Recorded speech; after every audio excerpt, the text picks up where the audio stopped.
Welcome back to another episode of the Commander Experience podcast. I'm one of your hosts, I'm Brian. And I'm Jacob. Today we're going to talk about some of the misconceptions and things we have noticed about Bracket 4 when talking to other people and internally in our pod. Let's break it down.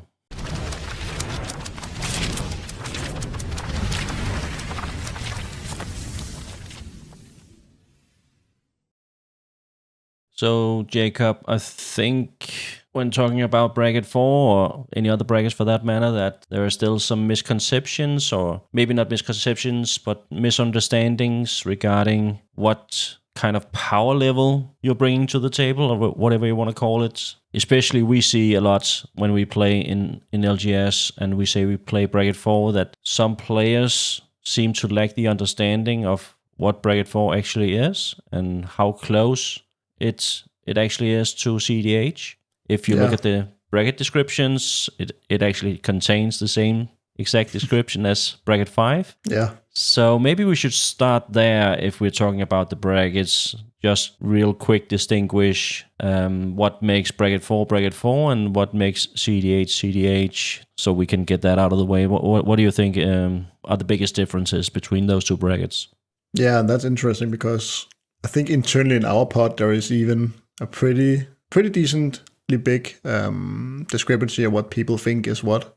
From my end, I think the biggest thing is probably explosiveness, and that can be described in a bit of different ways. But in my world, it's the less mana / cards you need to actually go from not having anything on board to winning is the biggest difference. I think most of our decks doesn't win with the empty board and then casting 2 spells. So that's probably the biggest difference for me. I also think if you should get technical about it, that you could say that cEDH is playing the meta.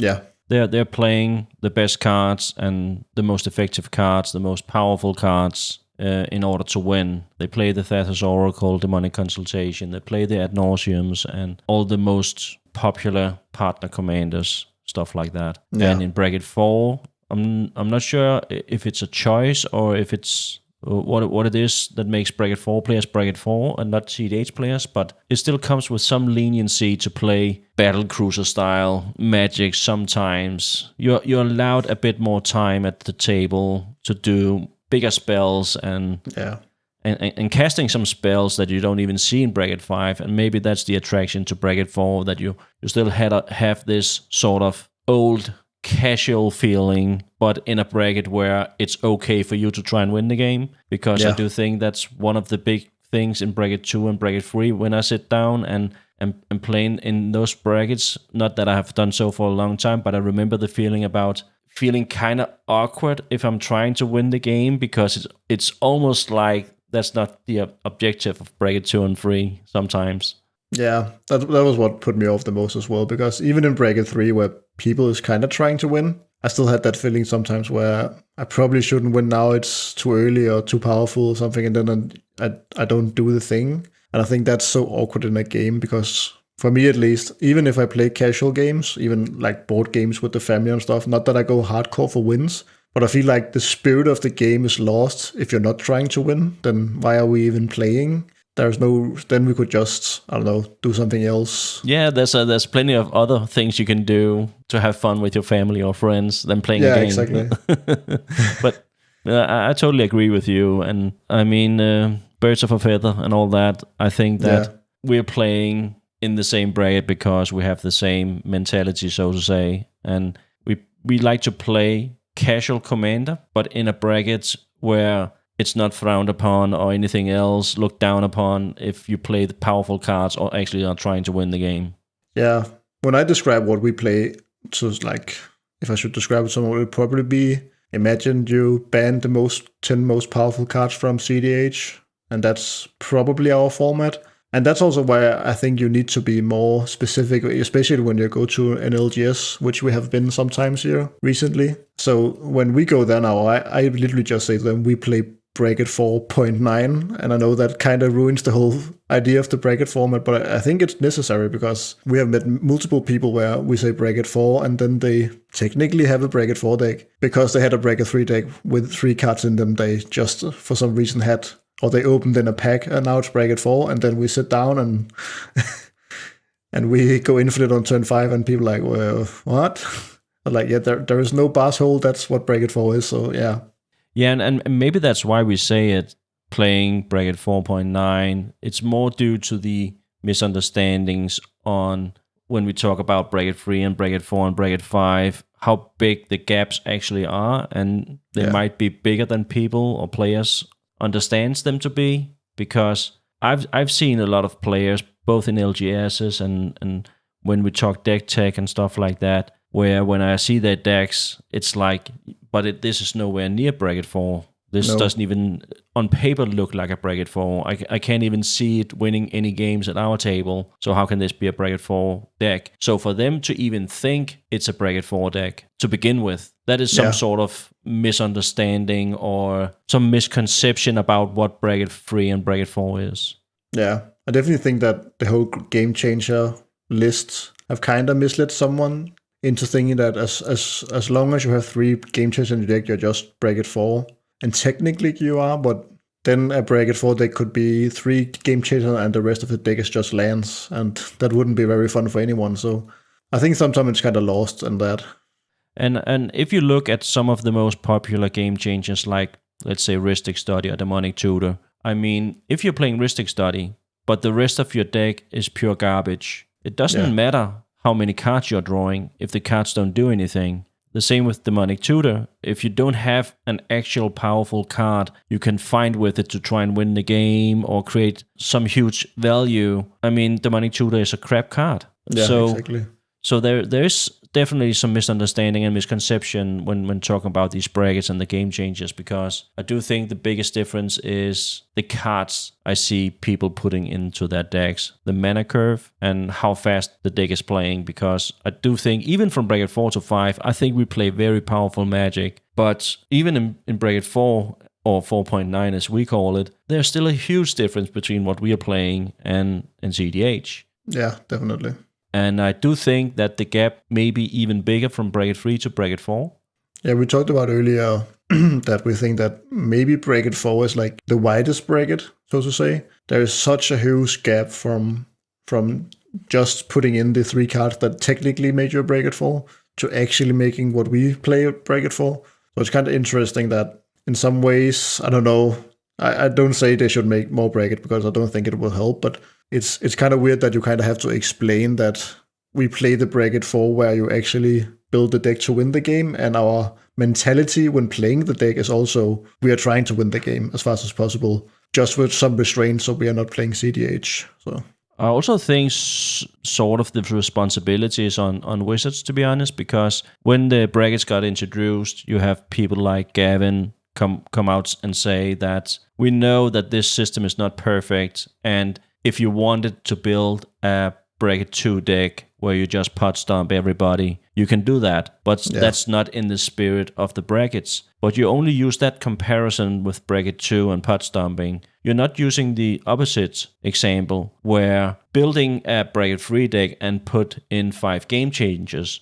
doesn't really make it a bracket 4 deck. I know you're running the game changers to say it's a bracket 4 deck, but it's not a bracket 4 deck. And I do think that's the biggest hurdle, because you're talking about the wide range, but I don't think there's a wide range. I think there's a small range. I just think there's a huge misunderstanding in what a bracket 4 deck actually is. Yeah, that's true. And I guess that's also kind of the flaw with the current system, that in the same vein, I remember that when I played lower powered, I had a lot of decks that ran a lot of tutors because I wanted some weird bad card to work. So all my tutors went to tutoring a 7 mana do nothing, but hey, I wanted to have that card on the field, even though it didn't do anything. But that was the theme, and suddenly that's a bracket 4 deck, so now I can play it with my friends. So yeah, I still think it's a better system than the old system, but yeah, there's definitely some things to talk about.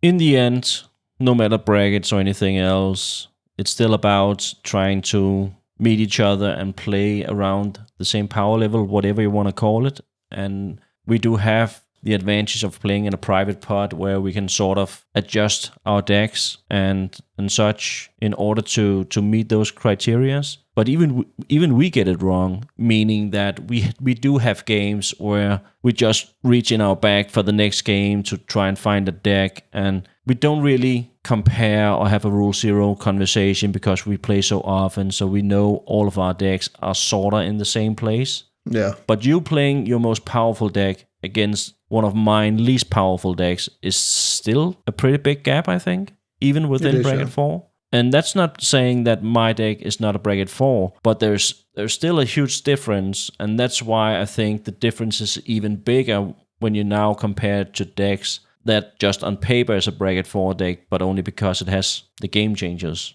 Yeah, when you say about that, I kind of was thinking of another thing that's pretty saying of how powerful your deck is, because that's one of the things we talk about is basically the commander. So of course the card that you always have access to is pretty saying of the power of your deck. It's kind of hard to make a bad whatever, let's say Thrasios deck. It will do something no matter what you do. Do you make mana? Yes, then you will play the game pretty well. And I think that's the bigger difference we see in our pod now, that to the low end, to the high end is probably the commanders.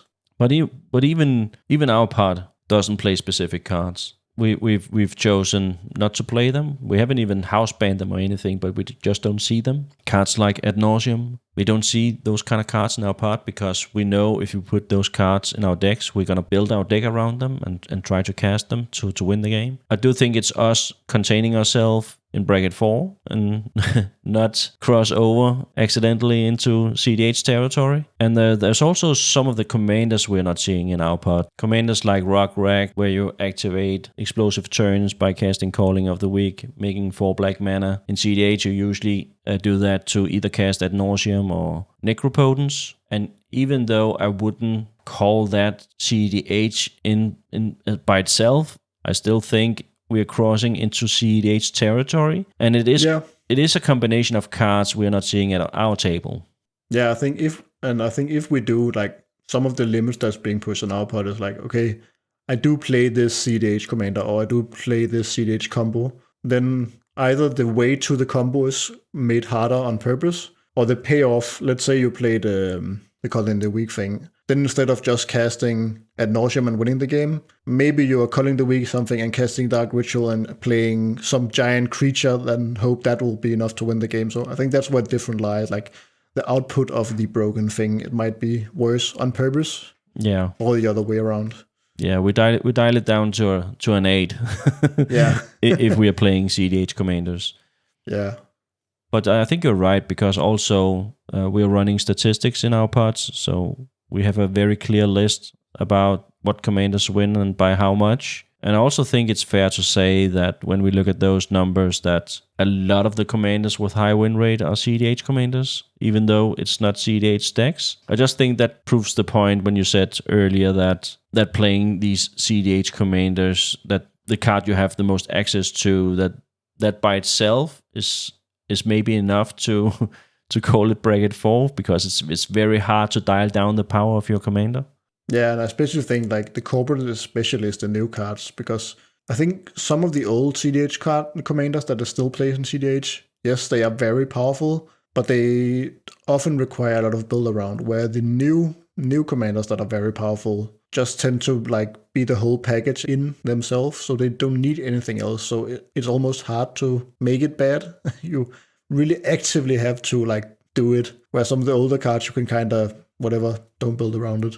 We earlier made an episode regarding your Glab deck. I also have my Helga deck, and when I look at those commanders that are both in 3 colors, and both of them also only cost 3 mana to get on the battlefield, and both of them comes with both mana advantage, and in Helga's case, it's also a mana dog that can get bigger and bigger as the game goes on. So you have card advantage, you have mana acceleration, and you also get a life. So and it gets bigger, and I mean, when you have those sort of commanders, you can almost put any cards into the deck, and now it's a good deck. Yeah, I know, at least for when I built Glab, I was like looking at the deck list and thinking, this is not good enough for our pod, because I played a lot of what I would call unoptimal card just to hey, I have this 4 mana theme, and it was still very powerful. So definitely the commanders are very much telling of how powerful the deck is.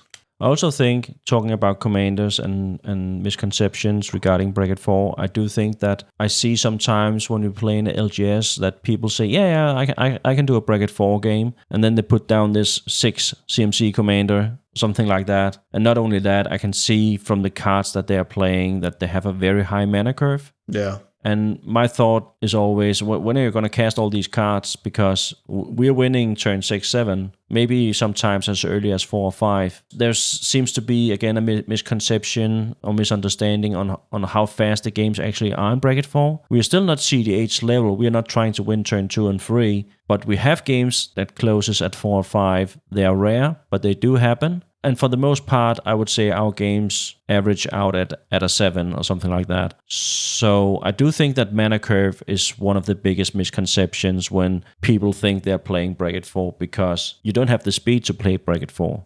No, and I think you can especially see it in some of the pods where we played with LGS, where if any interaction is used on the person that is maybe not really into Bracket 4, the whole plan just falls apart, where our decks have a tendency to be pretty good at coming back even after 2 to 3 counter spells. They're much more resilient.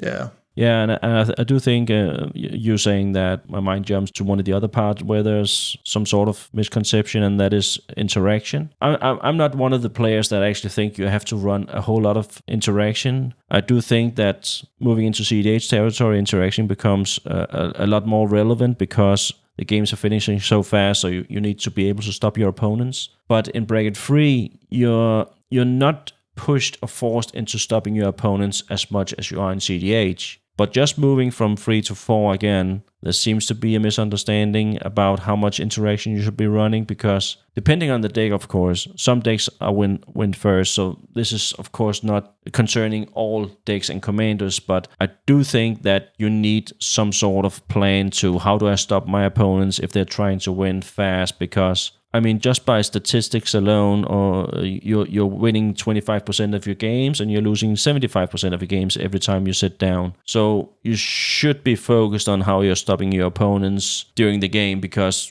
there's a lot bigger chance for you to losing than there is for you to winning. So just playing your solitaire style strategy, how fun that may be, you will probably lose more games this way than you're winning. Again, I do think there are decks out there that are playing very little interaction and are just trying to win first. But if you are a mid-range to late game deck, I do think you need some sort of plan on how to stop your opponents.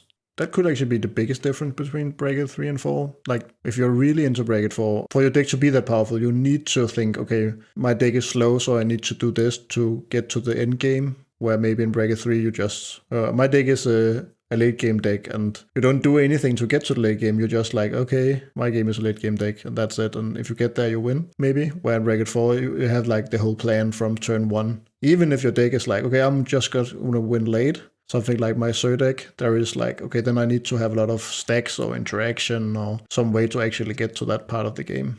I also think it's fair to mention here that there are decks that are trying to challenge this. We have the semi-blue game plan coming out of Japan regarding cEDH, and there's been a lot of talk about that. But as far as I can understand, it hasn't really reached the US that much. And yes, it won a couple of events, but I think most decks in cEDH can do that. I don't think we have the numbers to back up that this is the correct way to go. But of course, it also speaks to that you can do whatever you want in Magic if you think it's fun. And you should definitely do so. Right now, we're just trying to determine some of the misconceptions regarding Bracket 3 and Bracket 4. And I do think that interaction and curve and speed are some of those biggest misconceptions that people tend to get wrong.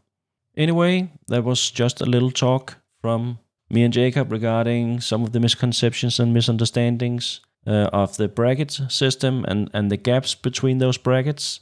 I do actually think we have a very nice systems, but humans being humans, and we're all different. We have different understandings of what is what. And with that said, even me and Jacob probably get this a little bit wrong. But I do think that's kind of the point, that all of us being on the same side is mission impossible. And I do think that's why that even Wizards are still saying use the rule 0, talk with your opponents, and I actually think our table could do a little bit of that. Have we actually found the correct commanders for the next game? Are we all still at a similar power level here, even though we're all in bracket 4? Because I do think we have some uneven games sometimes, and sometimes we actually do it on purpose just because, hey, I really want to try this deck, I just build it or something like that. I know it's a bit underpowered or winning too late. I still have my Go Shintai, and to be honest, I'm not sure it's a bracket 4 deck. I still think it's very slow and it's clunky, and the biggest thing that deck got going for it is that it's an enchantress strategy, and